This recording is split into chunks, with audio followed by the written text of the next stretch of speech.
noite muito especial, noite da ceia do Senhor. Nós nos reunimos aqui respeitando a ordem do nosso Senhor. Ele não pediu, Ele não disse se vocês quiserem façam, se vocês acharem que devam façam, não. Ele disse fazei isso em memória de mim. Então é uma ordenança, até que Ele venha. Mas pastor, quando Ele virá? Não sabemos. Pode ser no final desse culto, pode ser durante esse culto, pode ser daqui 10 anos, 15 anos, e nem devemos nos preocupar com isso. Nós devemos nos preocupar em estarmos preparados. Salvação é um presente que é dado e não é tomado. Ele conquistou no Calvário por nós. A salvação está sobre nós, e tudo que a gente precisa fazer é a vontade do Pai. Os mandamentos dele não são pesados. Tudo que Deus pede para nós é bom. Não pecar. Uma coisa que está clara, que a Aline disse ali, Deus não quer que a gente peque. Pecar é errar o alvo. Ah, mas, nossa, que chato, né? Não pecar às vezes é tão ruim. Não, não pecar é a coisa mais santa, abençoada que tem. O ruim é pecar, porque o pecado ele gera um salário. Paulo diz que o salário do pecado é a morte, mas o dom de Deus é a vida eterna, em Cristo Jesus. Então, na verdade, tudo que Deus nos manda na sua palavra, nos ordena, é bom. Mas é claro que dentro de nós, a carne que ainda está ali, ela luta contra o mandamento do Senhor. E por isso muitas vezes pecamos. Mas servir a Deus é a coisa mais preciosa que existe. Então, estamos aqui para cumprir essa ordem. Comer do pão, beber do cálice, aqueles que já desceram as águas do batismo, primeiro creram, a salvação vem pelo crer, não é o batismo que salva, é o crer. Mas pastor, como é que a gente sabe que aquela pessoa é salva? A gente não sabe, quem sabe é Deus. Ele é quem sabe. A verdadeira decisão, se aquela decisão de fé foi genuína, é Ele quem sonda. Nós vemos o exterior. Ah, acho que aquela ali não é salva não. Olha o cabelo que ela usa cabelo loiro. Ué, meu Deus, cabelo loiro é pecado? Olha a cor da unha, é vermelho escarlate. Tem vermelho escarlate, irmãos? Nem sei se tem, meu Deus, falando besteira, né? Ah, mas olha, não, é o Senhor quem sabe, Ele julga. Então, a salvação vem pelo crer em Jesus Cristo como único e suficiente Salvador. O batismo é a introdução daquele indivíduo que creu, já é salvo no corpo de Cristo. E aí então ele participa da mesa do Senhor. Enquanto não batiza, né, não chega o momento, salvo, celebra a Deus, serve ao Senhor, mas ainda não é participante da mesa do Senhor, né? Então a gente está aqui para fazer isso, né? Aqueles que já são batizados, os que não são também vieram para adorar e glorificar o nome do Senhor. Carta do apóstolo Paulo aos Romanos, capítulo 5, nós vamos ler do versículo 6 ao versículo de número 9.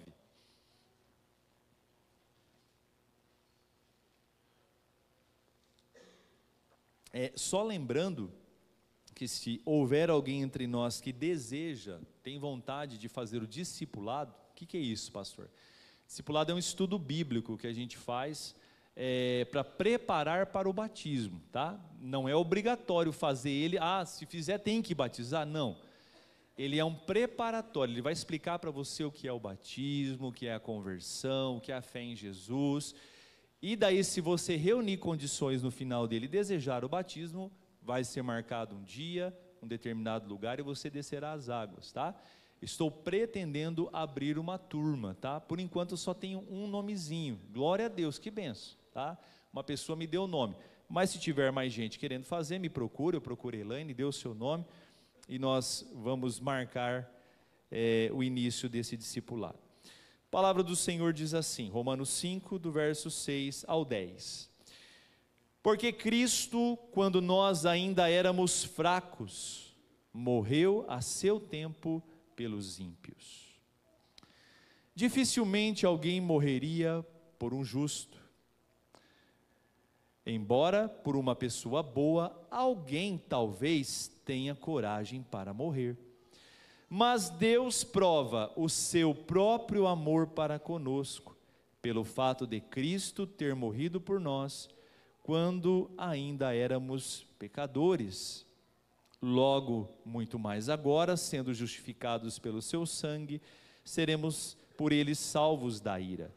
Porque se nós, quando inimigos, fomos reconciliados com Deus mediante a morte do seu Filho, muito mais, estando já reconciliados, seremos salvos pela sua vida.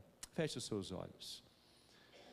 Pai, em nome do teu Filho Jesus Cristo, nós oramos, Pai, mais uma vez, pedindo que o teu Santo Espírito, mediante as palavras do apóstolo Paulo, esta carta tão preciosa à igreja de Roma, e que hoje é lida aqui, ouvida por nós, que o teu Espírito venha trabalhar em nossos corações, gerando fé, gerando transformação, gerando convicção de necessidade de arrependimento, de mudança de vida, que ela venha trazer consolo, amparo, enfim. Senhor, opera em cada coração, segundo o teu querer e a tua vontade. Não permita, Senhor, que nada, Pai, que seja extra a esse momento. Preocupação com o amanhã, com o depois do culto, que nada venha roubar a nossa fé, a nossa esperança e a nossa atenção a esse momento. Oramos assim, no santo e precioso nome de Jesus. Amém. Louvado seja Deus. Queridos, palavras do apóstolo Paulo a uma igreja que estava na capital do império da época, lugar difícil de ser pregado o evangelho, lugar onde ser cristão era uma sentença de morte praticamente, muita perseguição, muita afronta ao evangelho de Cristo, e Paulo então reforçando a justificação pela fé, a paz com Deus, ele escreve esses versículos muito importantes. E o que me chama a atenção é que Cristo morreu por nós quando nós ainda éramos ímpios. A palavra ímpio é uma palavra muito forte. O ímpio é aquele que abomina a palavra de Deus, é aquele que se insurge contra Deus, é aquele que não teme a Deus e brinca com as coisas de Deus. Pois bem, nós temos nesse mundo bilhões de pessoas ímpias. Talvez elas não saibam que são, mas são, porque elas não valorizam a palavra de Deus, elas escarnecem o nome do Senhor, elas não valorizam os escritos da fé, elas andam segundo as suas vontades, segundo os seus desígnios, enfim, elas zombam de Deus com as suas atitudes, zombam de Deus com o seu procedimento, zombam de Deus até mesmo com os seus lábios. Esses são os ímpios. E o Senhor, quando morreu na cruz do Calvário, morreu por nós, quando nós ainda estávamos na impiedade, distantes dele. Ele se coloca naquela condição de maldição. Olha só, o próprio Deus, que ele não deixa de ser Deus, é claro, mas ele abre mão da glória do Deus Altíssimo, de ser Deus dos céus, ele se faz carne, tá? Deus deixa a sua glória, o esplendor da sua glória, como nós cantamos. O que é esplendor? É algo esplêndido. Quando a gente vê uma coisa magnífica, a gente diz, nossa, foi algo esplêndido, esplendoroso. Eu não sei vocês, mas quando eu vejo um pavão, por exemplo, aqueles bem coloridos, eu acho aquele bichinho esplêndido. Quando ele abre, a plumagem dele, aquela cauda dele, eu acho algo esplêndido. É um show, é algo impressionante. Ele sem abrir aquilo ali é um bichinho comum, não chama muita atenção. Mas daí ele abre aquele leque dele, todo colorido, coisa mais linda do mundo, a gente acha aquele esplendoroso. Então algo esplêndido, algo que ele deixa o esplendor. O que é o esplendor da glória de Deus, irmãos? Vai saber lá o que é. É algo que nós, nessa condição de hoje, nós não podemos nem ver. Nós não temos capacidade. Se nos fosse mostrado um pouco, nós não suportaríamos. Então, ele deixa o esplendor como Deus, se faz carne, se torna o Deus homem, o Cristo homem. Olha só, isso é uma humilhação, isso é um ato de humilhação. Um Deus se fazer homem, carne, ir para o ventre de uma mulher, se tornar um ser humano, ser cuidado quando pequeno, amamentado, né? Enfim, tem todas as fases do desenvolvimento, dependente, né? O Deus que se torna dependente dos cuidados de uma mulher, de um homem, enfim, Ele faz tudo isso por pessoas que ainda eram ímpias. Portanto, não existe maior amor do que esse. E o texto diz aqui: pode ser que alguém morra por alguém bom, é verdade. Acontece às vezes, mas por gente má, irmãos, ninguém morre, jamais. Todas as pessoas são carentes de salvação, todas elas, sem exceção, são pecadoras. O sacrifício de Jesus foi completo, perfeito, único, suficiente e eficaz pelos nossos pecados. Assim, somente em Jesus Cristo as pessoas podem encontrar salvação da culpa e da condenação dos seus pecados. Pastor, eu já pequei tanto, eu já fiz tanta coisa, olha, se eu falasse metade das coisas que eu fiz, eu acho que ninguém mais olhava para o meu rosto. Eu acredito, mas olha que interessante, havendo confissão do pecado, havendo arrependimento, e havendo uma nova disposição de vida em Cristo, o sacrifício de Jesus é suficiente para apagar os pecados mais terríveis desse mundo, coisas que eu e você talvez não perdoaríamos. Eu não vou entrar em polêmica, não vou dar nome aos bois, não vou citar situações, mas você ficaria de queixo caído. Aliás, isso não vai acontecer porque nós seremos glorificados, nós não vamos chegar no céu como nós estamos aqui hoje, irmãos, mas lá nós veremos e repartiremos a eternidade com pessoas improváveis, com gente que hoje, mesmo não podendo julgar, você bateria o carimbo não salvo, não existe salvação para essa pessoa. Pois bem, lá haverá gente assim, porque o sacrifício de Jesus, Ele é capaz, perfeito, santo, Ele pode perdoar. Por isso que eu sempre costumo bater nessa tecla, tem jeito para todo tipo de pessoa. Tem aquelas pessoas que são entre aspas, né? Eu vou dizer entre aspas, porque não tem ninguém bom, tá? Não tem ninguém bonzinho. Todo mundo tem, enfim, todos nasceram em pecado, todo mundo tem ainda a semente do mal, o pecado ainda está dentro de nós, então não tem ninguém bonzinho. Mas existem aquelas pessoas que no decorrer da vida, elas não se envolvem com determinadas situações, né, difíceis, complicadas, elas têm uma vida assim mais tranquila, e tem aqueles que são pegos aí na esquina da vida por situações muito difíceis, né? São colocados num caminho tortuoso, descem às profundezas do pecado, da maldade, enfim. Pois bem, Deus pode pegar essa pessoa, que aparentemente é boa, nunca se envolveu com nada, entre aspas, errado, e salvá-la. Ela precisa de salvação.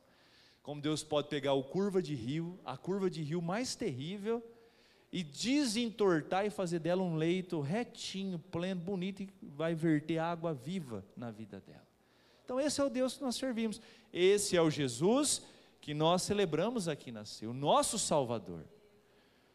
Todos nós nascemos em pecado, somos concebidos em pecado, e se Jesus não nos alcançar, se a glória dele não brilhar diante de nós, se a voz dele não falar com a gente, igual falou com Saulo de Tarso, se ele não se revelar a nós, nós não seremos salvos. Isso é fato. Tema da mensagem de hoje, mais curtinha, por conta da ceia, é o sacrifício de Jesus. Primeira coisa, dentro do sacrifício de Jesus, da sua entrega por nós, uma coisa que me chama muito a atenção e que a palavra de Deus nos traz como verdade, é que o justo se entregou pelos injustos. Olha só, o justo, quem é o justo? Cristo. O justo, o verbo de Deus sem pecado, sem maldade, se entregou, morreu uma morte que, do ponto de vista humano, terrível. A paixão de Jesus foi algo assim que, só da gente pensar, é algo que arrepia a gente, porque foi um martírio muito severo, mas muito mais do que o martírio físico, foi a questão espiritual, por ser ele justo, sem pecado, puro, se colocar no nosso lugar, e receber o castigo do Pai sobre ele, o castigo que era nosso, foi derramado sobre ele. A ira de Deus, olha só, você sabe o que é a ira de Deus? Não sabe, né? Nem eu. Pode desligar os refletores. Eu não sei o que é a ira de Deus, mas esse mundo saberá um dia, porque a ira de Deus vai ser manifestada sobre esse mundo, sobre os ímpios.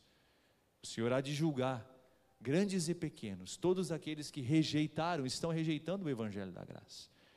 A ira de Deus, irmãos, foi despejada sobre Jesus no Calvário, foi despejada sobre ele, e ele suportou, por amor de nós. O apóstolo Paulo diz uma coisa interessante aqui, ó. Pode ser, ele não diz que é comum, mas pode ser, que alguém morra por alguém bom. Eu não sei, eu acredito que aqui, talvez, isso nunca vai acontecer em nome de Jesus, tá? Mas talvez, se uma mãe fosse compatível, tá? Se o teu coração fosse o único que servisse para um filho teu, tá? Só o teu coração, é ele, tá? Eu sei que o coração não é assim, o transplante de coração não é assim, tá? Mas vamos imaginar, tá? É uma hipótese. Só o teu coração salvaria o teu filho. E eu acredito que há mães aqui que seriam capazes de fazer isso. É filho, saiu daqui, enfim. Mas, irmãos, quem é que daria o seu coração? Quem é que daria um dos seus rins? Quem é que faria algum outro sacrifício por um bandido? Por um ladrão, enfim, por uma pessoa à margem da sociedade? Ninguém faz isso. Pois bem, Jesus fez. Ele deu a vida dele, irmãos, por nós. E não é do jeitinho que nós estamos agora, não. Vocês já ouviram falar lá da passagem do endemoniado gadareno? Vocês já ouviram, né? Jesus enfrenta uma tempestade difícil lá no mar tal, e chega lá na província dos Gesarenos ou Gadarenos. E lá tinha um moço que era possuído por uma legião de espíritos maus. Sabe o que é uma legião? 3.200 soldados mais ou menos. Então esse moço tinha mais de 3.000 espíritos maus, impelindo ele a se rasgar todo, a andar de uma forma desordenada. Ele ficava preso, tinha que prender ele com corrente, nem as correntes seguravam ele.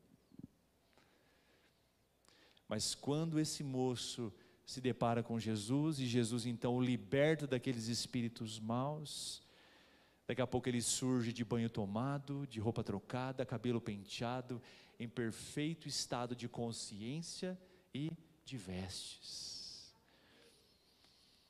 Não é que Jesus morreu por nós agora, não.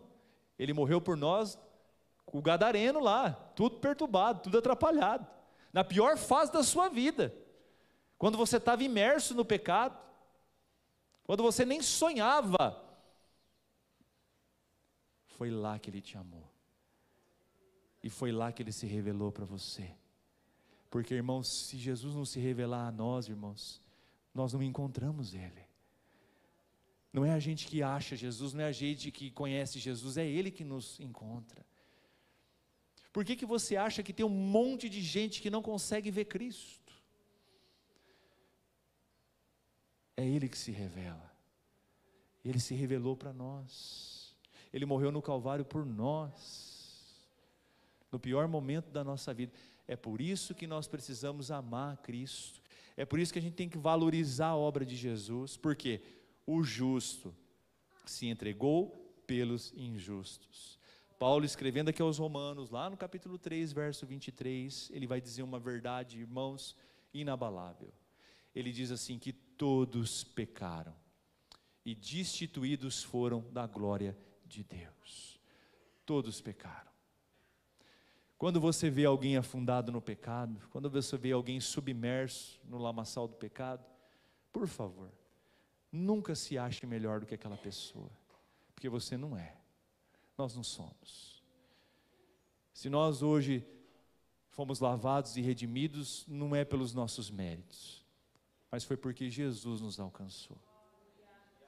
Nós devemos ter misericórdia e dizer, Senhor, assim como o Senhor pegou esse pobre pecador, todo cheio, de mazelas, todo cheio de deformidade, porque talvez a gente nunca foi alguém que se embriagava pelas calçadas, talvez a gente nunca foi um usuário de drogas que chegou no profundo, do vício, talvez a gente nunca foi bandido, talvez a gente nunca foi adúltero ou prostituta, talvez isso nunca foi uma realidade na nossa vida, mas isso não diminui a sujeira que estava dentro de nós, porque a nossa boca talvez era fonte de podridão, a nossa mente era suja, os nossos olhos eram maus, a gente era todo deformado, mas Jesus nos transformou, e continua transformando.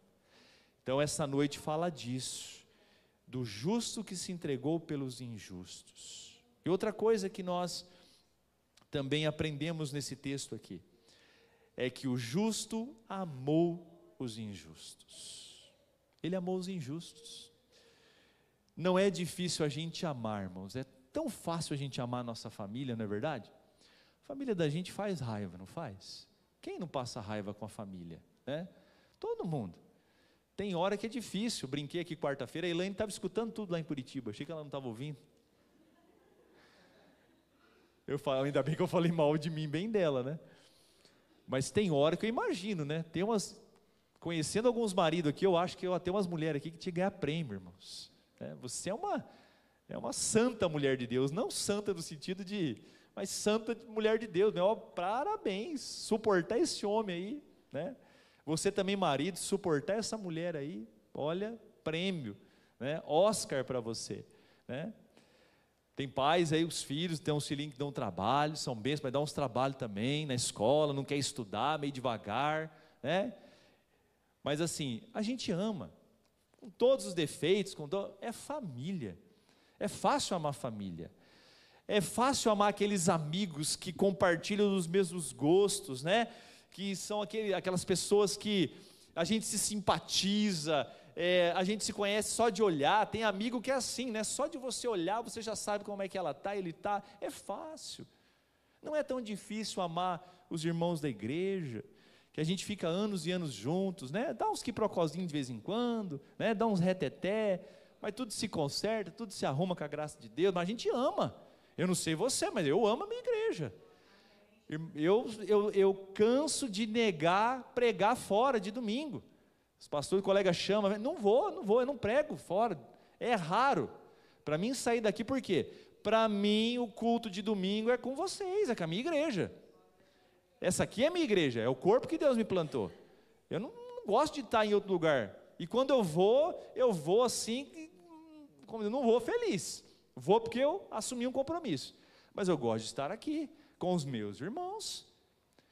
Agora, não é fácil, irmãos, amar o injusto, é difícil, amar aquelas pessoas que estão numa vida tribulosa, que nos prejudicam, que muitas vezes são espinho na nossa carne. Pois bem, Jesus nos dá uma lição aqui tremenda, Ele morreu por nós, sendo nós ímpios. Verso 8, mas Deus, olha só, Deus prova o seu próprio amor para conosco, pelo fato de Cristo ter morrido por nós, quando ainda éramos pecadores. Irmãos, não se faz prova do amor de Deus. Nós não podemos duvidar do amor de Deus. Por favor, se alguém aqui, às vezes se acha de lado, ou que Deus faz acepção, ou se você acha que Deus ama mais uns, não faça isso, é pecado. Deus não precisa provar nada para nós, nada. Ele já provou no Calvário. E diga-se de passagem, Ele não tinha obrigação de provar nada, porque se Cristo não morre no Calvário, e se nós fôssemos condenados, seria mais do que justo, não haveria injustiça.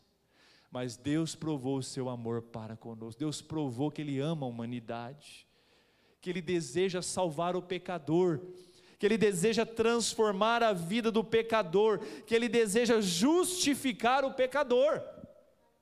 Portanto, o Evangelho está sendo pregado nesse mundo, nesse exato momento, em milhares de igrejas no Brasil. No Japão já acabou o culto de domingo, né? Lá já é segunda-feira, já acabou. Na Coreia também, igrejas lá com milhões de pessoas. Deus tem falado aos quatro cantos desse mundo, o Evangelho, as boas novas estão sendo pregadas. Ele quer salvar o pecador. O que nós precisamos fazer? Ouvir a voz do Senhor, amar o Evangelho, abraçar o Evangelho e dizer: Senhor, eis-me aqui, me salva, me limpa, me resgata, me perdoa, eu quero ser uma nova criatura. E para aqueles que o fizeram, é amar a salvação a cada dia. A salvação é algo que é desenvolvido todos os dias. Você já é salvo, salva. Ah, mas eu pequei, e daí? Quem não peca? Pecou? Se arrependa, confesse, abandone o pecado, se coloca de pé, siga firme a Jesus Cristo. Dois personagens interessantes, Pedro e Judas. Na minha análise, eu não vejo muita diferença entre os dois no quesito pecado, tá? Os dois foram covardes. Um foi covarde no sentido de trocar Jesus por dinheiro, e outro foi covarde por medo de morrer. Os dois pecaram, mas tem uma coisa interessante. Um pecou, mas não teve a humildade de se arrepender e tirou a própria vida.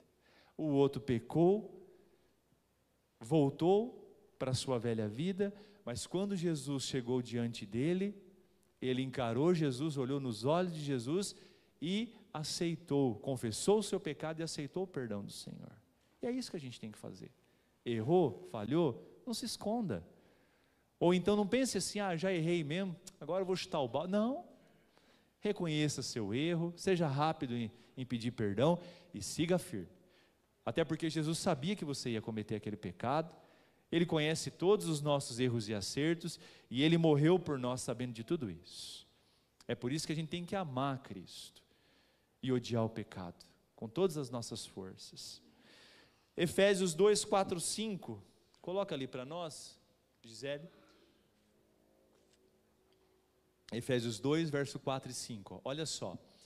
Mas Deus, sendo rico em misericórdia, por causa do grande amor com que nos amou, e estando nós mortos em nossas transgressões, nos deu vida juntamente com Cristo.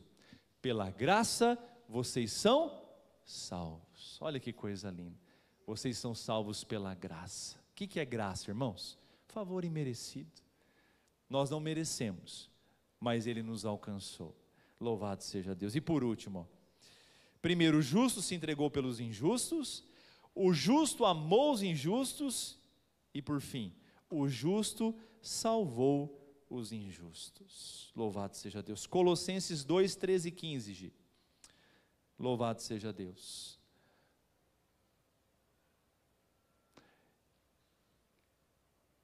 E quando vocês estavam mortos nos seus pecados, e na incircuncisão da carne, que lhes deu vida juntamente com Cristo, perdoando todos os nossos pecados.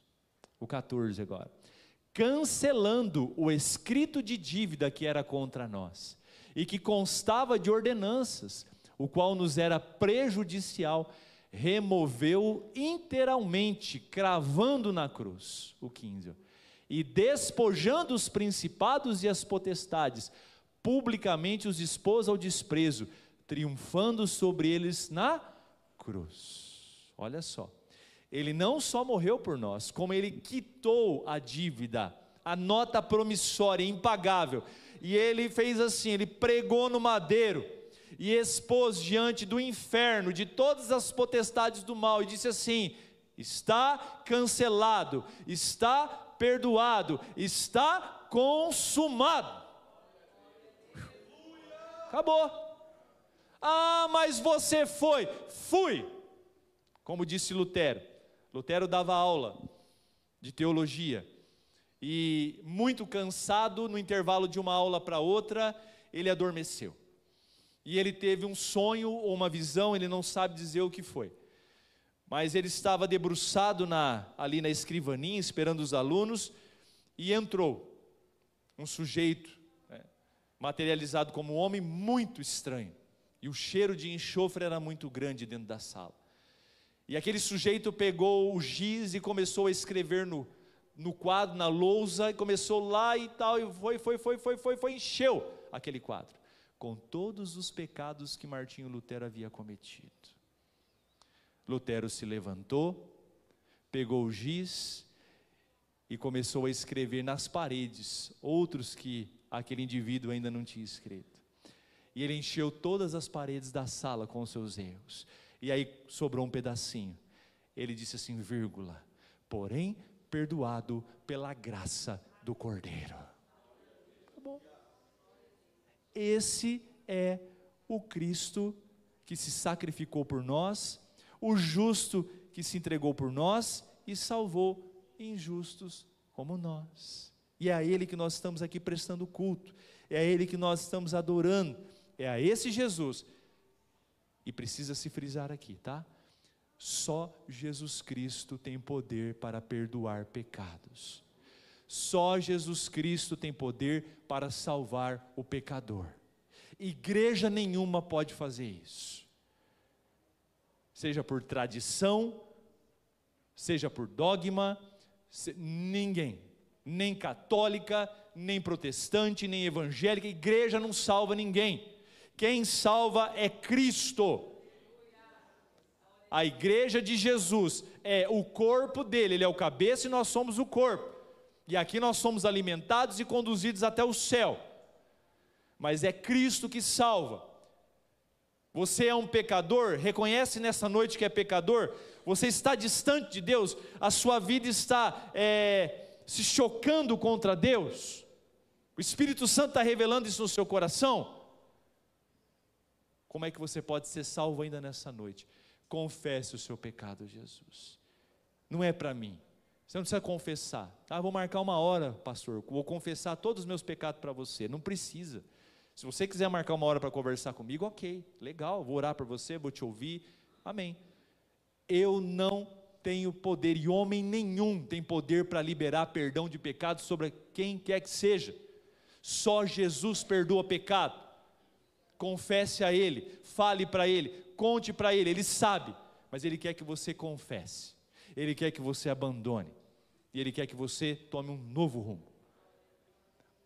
Mas e daí, como é que vai ser? Ele vai segurar na tua mão, Ele vai te conduzir, o Espírito de Deus vai guiar você. Vamos ficar de pé?